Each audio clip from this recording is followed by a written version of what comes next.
జై శ్రీరామ్.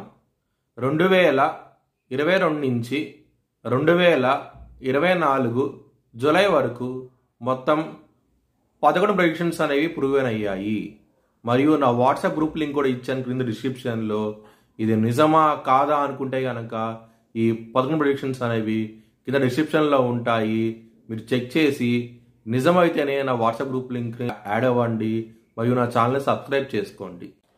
మకర రాశికి అధిపతి శని. మకర రాశిలో ఉత్తరాషాఢ 2, 3, 4 పాదాలు, ధనిష్ట 1, 2 పాదాలు, శ్రవణం 4 పాదాలు ఉంటాయి.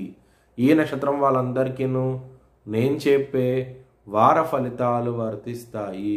ఈ వారంలో లగ్నాధిపతి అయిన శని 2వ స్థానంలో ఉన్నారు. కుటుంబ సభ్యుల నుంచి వ్యతిరేకమైన వాతావరణం అంటూ ఉండబోతోంది. ఈ వారంలో జాగ్రత్త అంటూ ఎక్కువ తీసుకోండి. 6వ స్థానంలో కుజుడు ఉన్నారు. రుణరోగ శత్రుస్థానంలో ఉండటం మూలంగా శత్రువులు ఎక్కువ అవుతారు. బ్లడ్కి సంబంధించిన విషయాల్లో ఇబ్బంది పడే అవకాశం ఎక్కువగా ఉన్నది. ఈ వారంలో బీపీకి సంబంధించిన విషయాల్లో జాగ్రత్తగా ఉండండి. హెల్త్ పరంగా మాత్రం మీరు సూర్య అష్టకాన్ని మరియు దక్షిణామూర్తి సూత్రపాలనం చేయండి. మంచి ఫలితాలంటూ ఉంటాయి. లవర్స్కి ఈ వారం అనేది అంత అనుకూలించడం లేదు. మీకు బ్రేకప్ అయ్యే అవకాశాలు ఎక్కువగా ఉన్నాయి. అష్టమాధిపతి అయిన సూర్యుడు 9వ స్థానానికి వెళ్ళబోతున్నారు.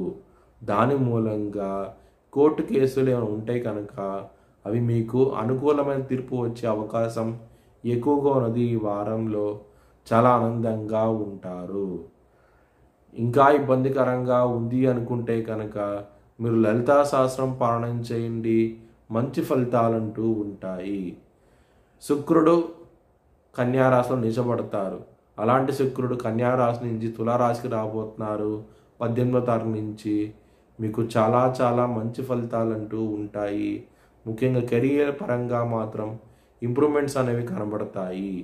ఇంకా ఇబ్బందికరంగా కెరియర్ పరంగా ఉంది అనుకుంటే కనుక మీరు హనుమాన్ చాలీసా పారాయణం చేయండి. మంచి ఫలితాలంటూ ఉంటాయి. మీ భవిష్యత్ వివరాల కోసమై HLN జ్యోతిష్యాలయాన్ని సంప్రదించండి. 2024 భారత్ ప్రైమ్ మినిస్టర్గా నరేంద్ర మోడీ రీఎలక్ట్ అవుతాడని చెప్పి నేను మార్చ్ 2022లో చెప్పడం జరిగింది.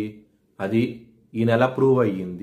Thanks for watching this video. Please like, share and subscribe my channel.